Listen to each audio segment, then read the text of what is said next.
Reports claim that the next iPhones will have a sharper display. Google is offering deep discounts on the Nexus 6, and the LG G Watch R seems to be set for end of life. I'm Jaime Rivera, and before it was sound, now it's lighting problems, but the news must go on. This is Pocketnow Daily.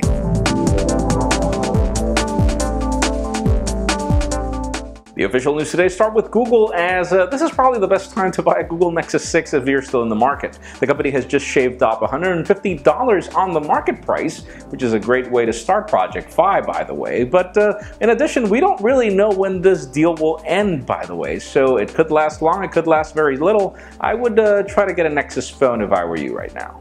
Other significant changes in the Google Play Store have to do with the G Watch R. LG's last round timepiece is apparently going to find some end of life, as it disappeared from a lot of Google Play stores in different countries, and it is running out everywhere else as well. Even some other online stores don't really have the watch anymore, and even though we don't really have an official statement, it seems that Watch Urbane is the next thing, which is sad because Watch Urbane is pretty darn expensive.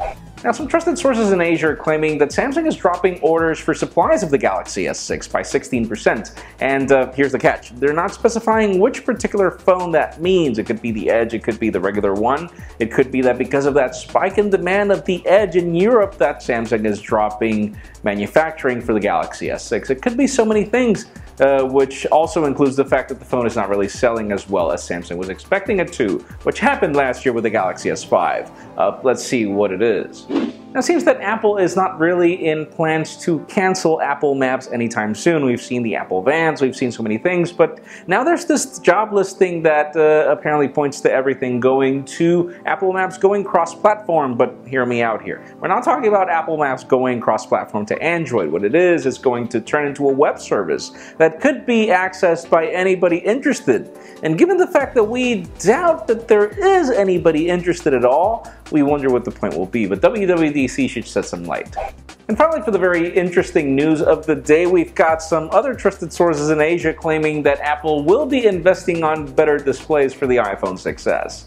And this one is kind of hard to believe. Apple is not really the company that will change things like display quality between a 6 and a 6S model. So it could be that this is really happening for the iPhone 7, but apparently we're going all the way to 2K. And again, it's just really hard to believe. Apple believes in its whole Retina HD strategy so much that they ignore everything else, but they've been famous for leapfrogging everybody with the Retina display in the past with the iPhone 4, and it does lead me to the question of the day. If you had to pick, do you really feel that 2K or 4K displays are overkill in a smartphone? In my case, I used to think that way before I started using the Galaxy Note Edge. I love that display, but leave us a comment down below. What is your case? Friends, you know the drill. If you want to get the news earlier before this video was filmed, make sure you follow us on Pocketnow.com and subscribe to our YouTube channel as well. You can follow me on Twitter, Jaime_Rivera. Please give this video a thumbs up if you like what you saw. I am Jaime Rivera. Thank you very much for watching. We'll see you tomorrow.